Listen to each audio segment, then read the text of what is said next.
नमस्कार, जी न्यूज़ पर बिलासपुर और प्रदेश भर की तमाम ताजा तरीन खबरों के साथ इस वक्त मैं हूं सोनाली। खबरों की ओर बढ़ने से पहले नजर डालते हैं आज के हेडलाइंस पर।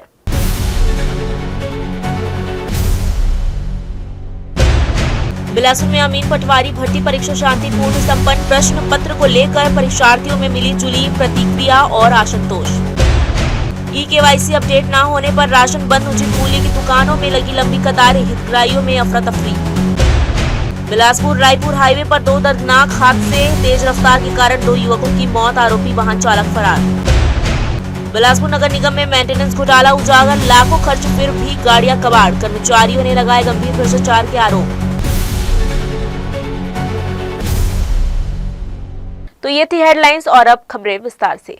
छत्तीसगढ़ में अमीन पटवारी भर्ती परीक्षा रविवार 7 दिसंबर को शांतिपूर्ण माहौल में संपन्न हुई। बिलासपुर जिले में इसके लिए 126 केंद्र बनाए गए थे, जहां सुबह से ही परीक्षार्थियों की भीड़ रही। सभी केंद्रों पर कड़ी सुरक्षा व्यवस्था बनी रही, जिससे परीक्षा दौरान अनुशासन और व्यवस्था बनी रही। परीक्षा समाप्त होने पर परीक्षार्थियों की प्रतिक्रियाएं मिली-जुली रही। कई ने कहा कि प्रश्न पत्र ना तो बहुत आसान था और ना ही अत्यधिक कठिन, बल्कि मध्य स्तर का था। वहीं कुछ ने प्रश्नों को अपेक्षा से अधिक लंबा और सोच समझकर हल करने वाला बताया। कुछ अभ्यर्थी समय पर केंद्र नहीं पहुंचने पर कारण परीक्षा में शामिल नहीं हो सके, जिससे वे निराशा दिखे। कुल मिलाकर हजारों विद्यार्थियों ने परीक्षा में भाग लिया और प्रक्रिया शांतिपूर्ण ढंग से पूरी हुई। प्रशासन ने परीक्षा के दौरान नियमों का कड़ाई से पालन कराया। ड्रेस कोड, पहचान पत्र सत्यापन और अन्य प्रक्रियाएं के बाद ही अभ्यर्थियों को कक्ष में प्रवेश दिया गया। अधिकारियों की सतर्कता से जिले में परीक्षा व्यवस्थित और सुचारू रूप से संपन्न हुई। अभी अमीन पटवारी का एग्ज़ाम था। क्वेश्चन का लेवल मॉडरेट था, ना ज़्यादा इजी था ना ज़्यादा क्वेश्चन का लेवल ना हार्ड था। परीक्षा व्यवस्था कैसी थी? परीक्षा व्यवस्था बहुत अच्छी थी। मतलब स्वेटर वेटर पहन कर, जैसे नोटिफिकेशन में लिखा था, डेडलाइन में लिखा था कि जैसा पहन कर आना है वैसे से था पूरा। अमीन पटवारी का पेपर था। एग्ज़ाम तो इजी है, बट लेंदी क्वेश्चन होने के कारण टाइम मैनेजमेंट नहीं हो पाया है। अमीन पटवारी का एग्ज़ाम था, बढ़िया गया मैम। मॉडरेट क्वेश्चन आए थे, ना ज़्यादा हार्ड था ना ज़्यादा इजी था। छत्तीसगढ़ व्यावसायिक परीक्षा मंडल द्वारा रविवार को प्रदेश के 16 जिलों में अमीन पटवारी भर्ती परीक्षा आयोजित हुई। बिलासपुर में इसके लिए 126 परीक्षा केंद्र बनाए गए थे। सुबह परीक्षा समय पर शुरू हुई, लेकिन केंद्रों के बाहर बड़ी संख्या में परीक्षार्थियों की भीड़ देखी गई, जिनमें कई देर से पहुंचने के कारण परीक्षा में शामिल नहीं हो सके। बलौदाबाजार, लोरमी, सरगांव और मुंगेली जैसे दूर दराज इलाकों से आए कई परीक्षार्थी कुछ ही मिनट की देरी से पहुंचने पर गेट बंद होने की वजह से बाहर रह गए। कई छात्र बाहर बैठे उदास नजर आए और उन्होंने कहा कि महीनों की तैयारी कुछ मिनट की देरी में खत्म हो गई, जबकि ट्रैफिक और परिवहन की वजह से समय पर पहुंचना मुश्किल हुआ। परीक्षार्थियों का मानना था कि 2-5 मिनट की देरी को मानवीय दृष्टिकोण से देखते हुए उन्हें प्रवेश देना चाहिए था। वही परीक्षा केंद्रों से जुड़े अधिकारियों का कहना था कि समय और नियम पहले ही स्पष्ट थे और रिपोर्टिंग टाइम का पालन सुरक्षा एवं पारदर्शिता के लिए अनिवार्य है। उपवाद बनाए रखने की परीक्षा की विश्वसनीयता प्रभावित हो सकती है। इस घटना ने स्पष्ट किया है कि परीक्षार्थियों में समय का पालन बेहद जरूरी है। कई देर से पहुंचे छात्रों ने भी स्वीकार किया कि भविष्य में ऐसी गलती नहीं दोहराएंगे, जबकि कुछ का कहना था कि मामूली देरी के मामलों में प्रणाली में थोड़ा लचीलापन होना चाहिए था। मैं लोरमी विधानसभा से आया हूँ। मैं यहाँ अमीन पटवारी का एग्ज़ाम दिलाने आया था और यहाँ ज़्यादा नहीं, करीबन 5 मिनट लेट हुआ था और बोल दिया कि आप लोग ना लेट हो गए और नियम के विरुद्ध है कि प्रवेश करना वर्जित है, बोल दिया। एग्ज़ाम टाइम है 12 बजे तक और जहाँ तक हम लोगों को बैठना चाहिए था, क्योंकि हम लोग एक नहीं बहुत लोग थे और बहुत लोग ऐसे स्टूडेंट हैं कि जो बहुत दूर दूर से आए हैं। यही आशा से आ रहते हैं कि हम एग्ज़ाम दिलाते, कुछ उम्मीद रहते हैं हम लोगों को, और जहाँ तक तो बैठने देना चाहिए था। मेरा नाम मनीषा है और मैं सरगांव से आई हूँ। मेरा मतलब सेंटर तिपरा था, तो 2 मिनट लेट हो गया तो मेरे को जाने नहीं दिए सेंटर में। अब पूरा साल बर्बाद हो गया मेरा, और पढ़ाई की थी 6 महीने तक, अच्छा से पढ़ाई की थी तो पूरा वेस्ट हो गया। जी, आज हम लोग बलौदाबाजार से आज अमीन पटवारी का जो परीक्षा चल रहा था उसको दिलाने आए थे। यहाँ लेट हो जाने की वजह से हमें एंट्री नहीं मिला। लिंगियाटी क्षेत्र में मकान तोड़े जाने की आशंका से पिछले 15 दिनों से ग्रामीणों का निश्चितकालीन आंदोलन जारी है।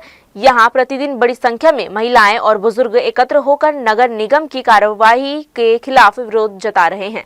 ग्रामीणों का कहना है कि वे लंबे समय से इस क्षेत्र में निवासरत हैं और उन्हें पहले पट्टा भी दिया गया था, फिर भी नगर निगम द्वारा अचानक मकान खाली करने के नोटिस जारी किए गए जाने पर उन्हें स्वीकार नहीं किया गया है। ग्रामीणों का आरोप है कि निगम की कार्यवाही एक तरफा है और वास्तविक स्थिति को समझने के बिना नोटिस जारी किए गए हैं। इसी कारण वे धरना देकर अपनी बात प्रशासन तक पहुंचाने का प्रयास कर रहे हैं। उनका कहना है कि यदि उनके पास पट्टा है और वे वर्षों से बसे हुए हैं तो उन्हें उजाड़ने की आवश्यकता नहीं है।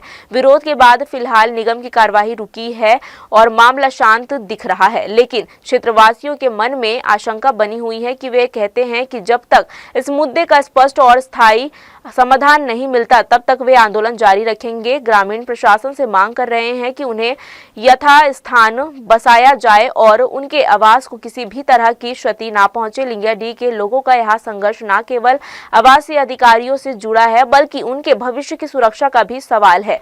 वे अपना आशियाना बचाने के लिए हर संभव प्रयास करेंगे और समाधान मिलने तक शांतिपूर्वक आंदोलन जारी रखेंगे।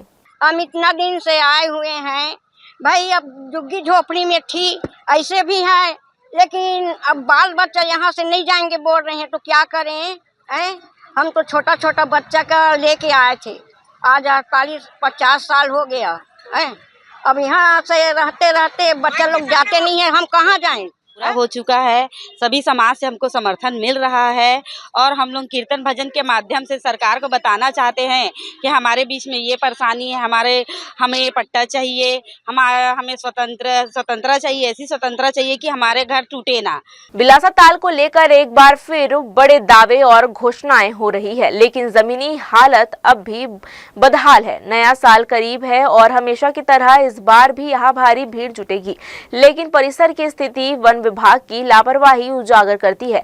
तालाब परिसर में टूट फूट, अव्यवस्था और सफाई की खराब स्थिति साफ दिखाई देती है। वर्षों पुराना पुल जो कभी बिलासा ताल की पहचान था अब पूरी तरह टूट चुका है। पहले 26 लाख की लागत से हैंगिंग ब्रिज बनाने की घोषणा हुई थी, लेकिन ठेकेदार ना मिलने और तकनीकी खामियों के कारण प्रोजेक्ट रद्द हो गया। अब 18,60,000 का नया प्रस्ताव भेजा गया है, लेकिन सवाल यह है कि जब पिछली परियोजना पूरी नहीं हो सकी तो क्या नया पुल समय पर बना पाएंगे? इसी बीच तालाब परिसर की स्थिति चिंताजनक है। कचरे के ढेर, अव्यवस्थित सफाई, रात में अंधेरा, सुरक्षा अव्यवस्था, लगभग नदारत और अवैध अस्थायी ढांचों की भरमार। यह स्थिति बताती है कि विभाग योजनाएं तो बना रहा है लेकिन जमीन पर काम नहीं हो रहा।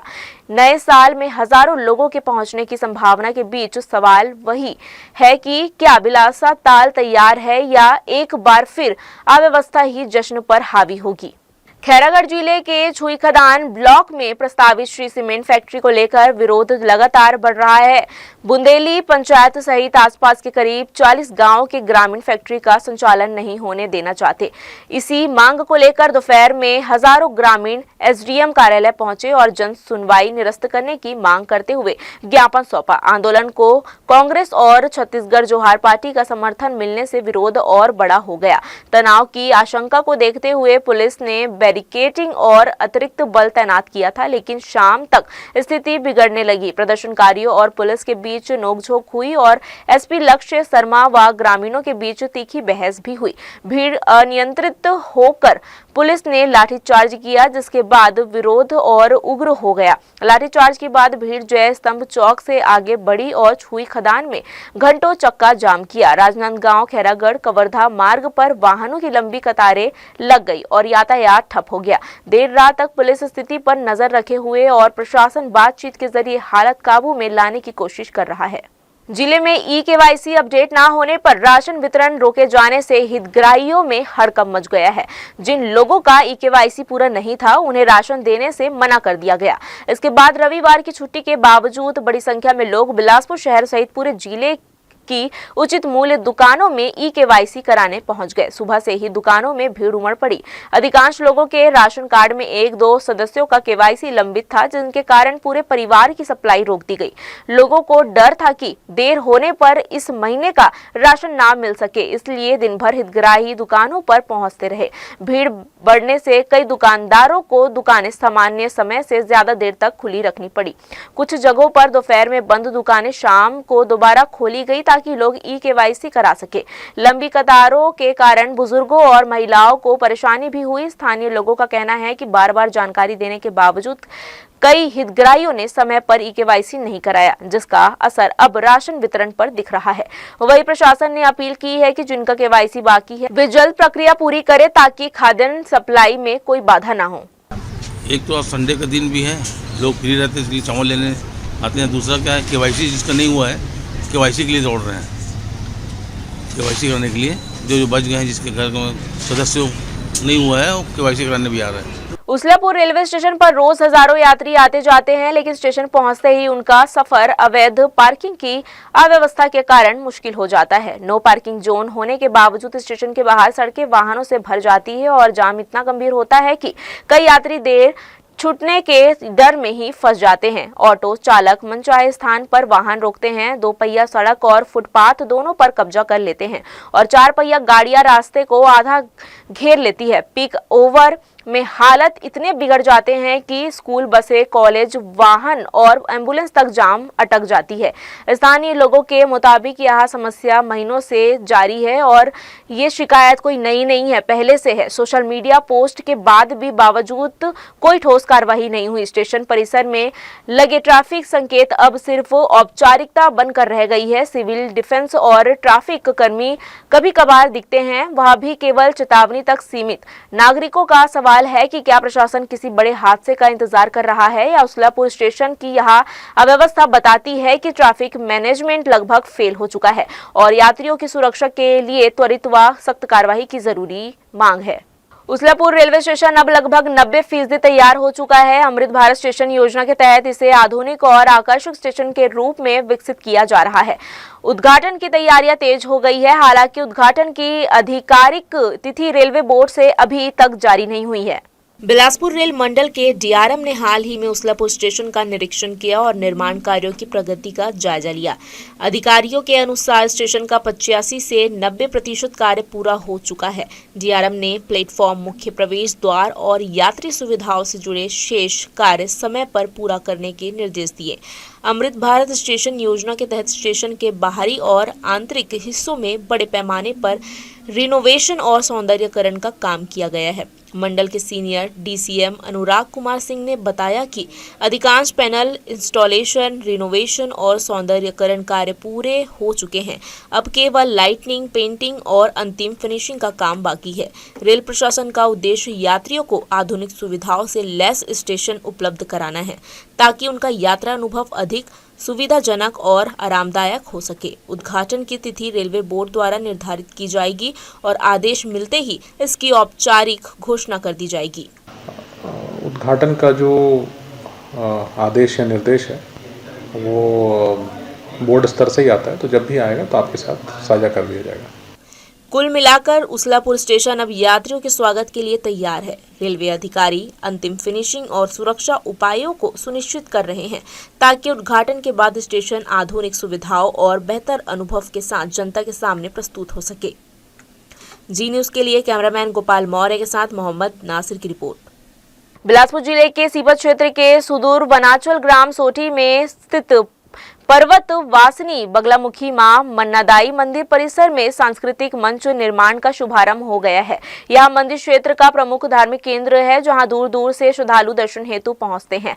परिसर के विकास को लेकर ग्रामीणों की लंबे समय से मांग थी। सोटी प्रवास के दौरान बिलासपुर सांसद एवं केंद्रीय राज्य मंत्री तोखन साहू ने मंदिर प्रांगण में सांस्कृतिक मंच निर्माण के लिए 5 लाख रुपए की स्वीकृति प्रदान की थी।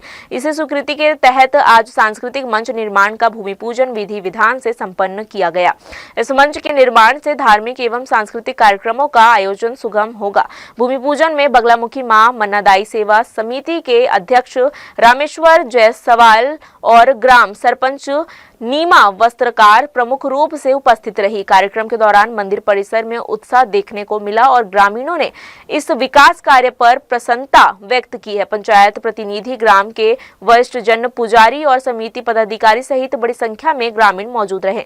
सभी ने इस निर्माण कार्य को ग्राम के सांस्कृतिक विकास की दिशा में महत्वपूर्ण कदम बताया है। शहर के MIA हाल में आयोजित प्रेस कॉन्फ्रेंस में प्रख्यात नेत्र विशेषज्ञ डॉक्टर मंडरिया ने लैपटॉप और मोबाइल स्क्रीन के अत्यधिक उपयोग से बढ़ती स्वास्थ्य समस्याओं पर गंभीर चिंता व्यक्त की है। उन्होंने कहा है कि बच्चों से लेकर कार्यालयों में कार्यरत युवाओं तक सभी आयु वर्ग में स्क्रीन टाइम तेजी से बढ़ रहा है, जिसके दुष्प्रभाव अब स्पष्ट दिखने लगे हैं। डॉक्टर मंडरिया ने बताया है कि ऑनलाइन क्लासेस के कारण बच्चे घंटे भर स्क्रीन के सामने बैठे रहते हैं, जिससे आंखों की कमजोरी, चिड़चिड़ापन, सिरदर्द, अनिद्रता और एकाग्रता में कमी जैसी समस्याएं बढ़ रही है। वहीं 8 से 10 घंटे लैपटॉप पर काम करने वाले युवाओं में गर्दन व कमर दर्द, आंखों में जलन व सूखापन, तनाव और डिजिटल एडिक्शन जैसे लक्षण आम होते जा रहे हैं। उन्होंने चेतावनी देते हुए कहा है कि यदि स्क्रीन उपयोग नियंत्रित ना किया गया तो यह भविष्य में गंभीर स्वास्थ्य संकट बन सकता है। उन्होंने स्क्रीन टाइम सीमित रखने, हर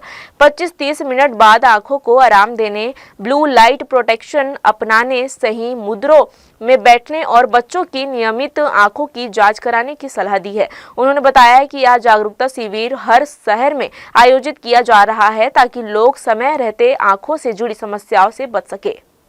आज हम लोग छत्तीसगढ़ ऑप्थेल्मोलॉजिकल सोसाइटी के बैनर के तहत, जैसा कि पूरे भारतवर्ष में नेत्र सुरक्षा के लिए प्रेस कॉन्फ्रेंस किया जा रहा है, उसी के तहत हम लोग बिलासपुर डिविजनल सोसाइटी द्वारा आज नेत्र की सुरक्षा के लिए प्रेस कॉन्फ्रेंस किया है।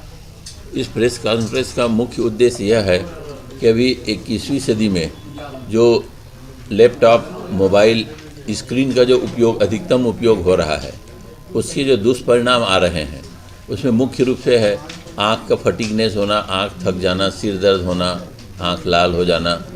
खासकर बच्चों में, जो बच्चों को मोबाइल से जो देखना पड़ रहा है, इवन क्लास वर्क, होमवर्क जो मिल रहे हैं वो भी मोबाइल में मिल रहा है, उससे बच्चों के आँखों में ये सब प्रॉब्लम हो रहा है। उसके कारण आँख की तकलीफ बढ़ते जा रही है।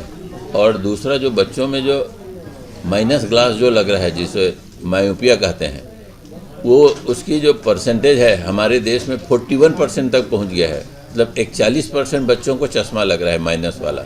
और इसकी समस्या न केवल हमारे देश में बल्कि विश्व लेवल पे यह समस्या बहुत गंभीर हो गई है। शिक्षा के क्षेत्र में बिल्हा को नई ऊंचाइयों पर लेकर जाने एक अनोखी पहल शुरू हुई है। शिक्षा एक सेवा टीम ने नवोदय विद्यालय प्रवेश परीक्षा की तैयारी कर रहे प्रतिभाशाली बच्चों के लिए मॉक टेस्ट का आयोजन किया है। इसका उद्देश्य बच्चों को वास्तविक परीक्षा जैसा माहौल देना है ताकि उनमें आत्मविश्वास बढ़े। बिल्हा क्षेत्र में शिक्षा की गुणवत्ता बढ़ाने शिक्षा एक सेवा टीम ने पहल की है। उसने नवोदय विद्यालय प्रवेश परीक्षा के लिए मॉक टेस्ट का आयोजन किया है। यह कार्यक्रम उन चुनिंदा छात्रों के लिए रखा गया है जिन्होंने संकुल स्तर पर आयोजित पहले 5 मॉक टेस्ट में श्रेष्ठ प्रदर्शन किया है।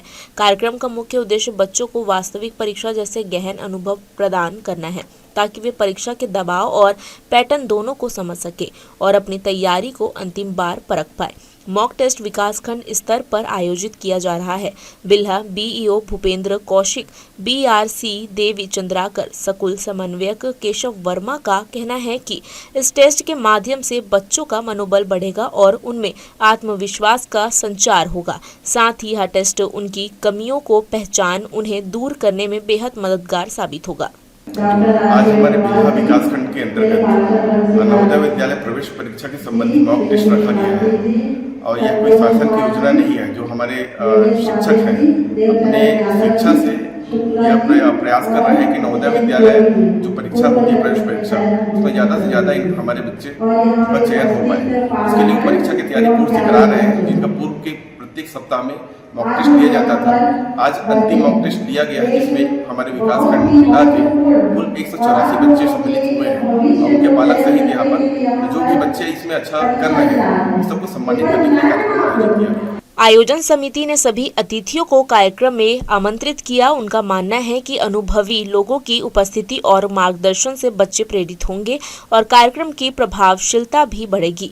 नवोदय विद्यालय प्रवेश परीक्षा की तैयारी करा रहे शिक्षक कलेश्वर साहू, राजेश यादव, सहादरा, मरकाम सूर्यकांत, कौशिक, मुकेश, ध्रुव, श्वेता केसरी, नीलम सूर्यवंशी और मोतीलाल सेन की अहम भूमिका मानी जा रही है। मैं बच्चों को शुभकामनाएं देना चाहता हूँ, उनका चयन हो। और जब से कोचिंग हमारे विकासखंड में शुरू हुआ है तब से हमारे लगातार बच्चों का चयन हो रहा है।